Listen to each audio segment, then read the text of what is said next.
Hello everyone, welcome back to the third and final part of the rotoscoping skill series in Madlux VFX. I hope the previous two tutorials was so helpful for you, and in this tutorial we are going to learn some simple tips and tricks for doing rotoscopy for hair details in a shot. So here I have a shot and I'm going to do a playback for this shot. Let's do a playback. Okay, as you can see the shot is trackable in a sense, yeah, as you can see we have hair details here. We can see the core of the hair here, and there are some details which is closer to the core, and there are some wispies of hair details which are a little bit far from the core as well, so which needs separate treatment for roto. So yeah, so first step is always find some tracking data for doing roto for hair details. So yeah, so I'm going to track the head here. So here I'm going to do a demo rotoing the hair details in this part of the head. So let's draw a rough shape here, and I'm going to do a track for this specific area. So yeah, I'm just turning on my perspective as well, and let's track. Okay, so it took little time for me to track the part of her head, and yeah, now we have a tracked layer, and let's delete this shape. And I mean, always work in the stabilize layer, so you can just click on the active layer, make sure the layer which has the tracking data is selected, and now let's play and check how the track looks like. Yeah, the track looks like it has some issues, but yeah, for the tutorial purpose it is okay. Okay, so here we have a track, and straight away I'm just going to draw a shape for the core of the head, and I'm not going to draw a complete shape for the hair even though it is trackable. As I explained about the anatomy of the shape in the previous chapters, you have to split the shapes according to the anatomy or the camera movement. Okay, I'm going to split the shape like this. Yeah, even though I can't draw the hair details or include these hair details in this core layer, I'm not going to do that, because you can see some part of the BG between this wispies and this core. So I'm going to draw a shape for the core like this. Okay, oh, I just forgot to give cardinal for this shape. Yeah, let's draw a shape here for this part. You can simply split the shape like this, or even you can just make this entire part as one shape. So I'm going to split there, and let's draw a shape like this and finish it. So here you can see the shape for the core roto is done. You can also see that I have drawn the complete shapes here. If the movement is little, in a planar surface or easily adjustable, you can just animate the shape, or else you can just turn off the other shapes and just adjust only one specific shape. Yeah, so you can see till here it's matching perfectly, and yeah, till here it needs minor adjustment, and here you can see a little bit more further adjustments needed. Yeah, so now the shape is completed. I have to do every shape individually, or as I told, like if it's easily trackable or easily adjustable, you can adjust all the shapes at one time, or you can do that separately as well. So yeah, so core for the head roto is completed. Now the second part. Okay, now I'm going to split the layer, or here I'm just copying the layer because I'm just using the same tracking data. Okay, now I'm going to draw the splines which are closer to the core. Okay, you can use open splines as well, but yeah, for thick hair strands like this I always prefer the close shapes. Yeah, so I'm just going to copy the shape instead of drawing it again, because the shapes are not that visible here. So I'm going to keep it like this. Yeah, some shapes like this. You can just basically draw all the shapes which are closer to the core. Even though this looks like a wispy, I'm going to include that in this layer. So let's suppose these all are the hair details which are closer to the core. What I will do is, like after drawing a set of splines, we can just turn it off, and yeah, just select only one individual strands.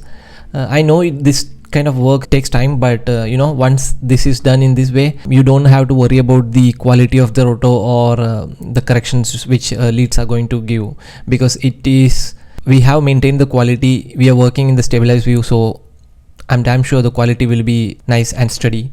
Okay, so I'm going to adjust it a little bit further. Let's suppose I have adjusted all the splines. You should make sure the quality is good when you are doing roto. So here you can see our roto is shifted to this side. Okay, so let's suppose set of details which are closer to the core is done. Now I will move into the detail part. Okay, so please make sure to rename the details or whatever layer you are creating or whatever you're doing roto. Okay, so I'm going to draw a shape for this kind of wispy details. You can use open spline here. Open spline is nothing fancy. You can just draw a spline as usual, and yeah, just click on escape, and yeah, here we have a shape. Yeah, just select the reshape tool. Just give cardinal to smooth out the spline. Just adjust a bit if needed. Now if you check the matte overlay, you cannot see the alpha here because you just need to go into the object properties and you have to give some stroke width. So I'm just going to give 3.5, and this seems okay for me. If you need further modifications, you can do that as well. If you want you know, the edge of the open spline as like a flat or round as well. So yeah, okay, so open spline is mainly for hair details or, you know, fur details and all these things. So I just copied this spline again, and let's adjust this spline and let's match it here. Let's match it here, and if you need some more adjustments, you can do that as well here. Okay, there are a lot of wispies here. As you can see, I'm not drawing every hair strands with the individual shapes. You can just adjust with the first shape which you have drawn. So let's suppose these all are my hair strands which are a little far or not close to the core. Okay, these shapes are supposed to be the hair details, and just turn off the shapes and just select the individual hair strands. Or if the hair details are there in one specific plane, you can select that as bunch of shapes and you can animate that in a group. Okay, let's suppose the shape which are in one plane. Okay, these all are in one plane, I would say. So I will just select these 4 shapes and I will just adjust that in one go. If individual strands has you know, individual movement or separate movement compared to each other, you can select this spline individually and animate. So right now this looks, you know, not flying and all, it's just static. So I'm just selecting the whole shape, though you can see here it's not matching perfectly, so it's better to select the shape individually and just adjust that according to that. So let's select like this. Okay, so here we go, almost done. Now select the other 2 shapes. If you feel like this is somewhat in the same planar, you can just select that as a group and just adjust it together. So this is the way which I do hair rotoscopy for shots like this. Yeah, this looks good, right? And we worked in the stabilized view. That really helps for, you know, maintaining the quality and maintaining the edge consistency and all these things. And yeah, this is good. Yeah, I hope you learned some tips and tricks here. And yeah, you can use open shapes for, you know, the hair details, hair strands and all these things. Yeah, basically this is hair details. Yeah, if it is flying frame by frame, yeah, I'm going to explain that in another shot, and some of the other concepts as well. So yeah, moving on to the next shot. Okay, so I'm just going to do a playback for this shot to show how the hair are flying.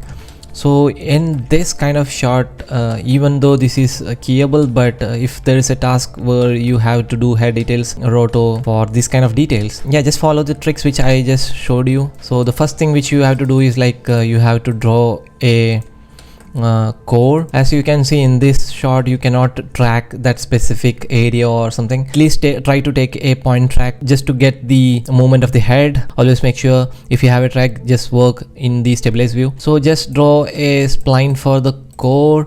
This you can consider as a hair details which are closer to the core, so make this in as a separate layer. I guess this will be having somewhat similar movement with the core shape of the head. Yeah, you can see that. And this kind of hair details which are flying, you can roto that. I know it's really a hard work, but yeah, the thing is like you have to do that.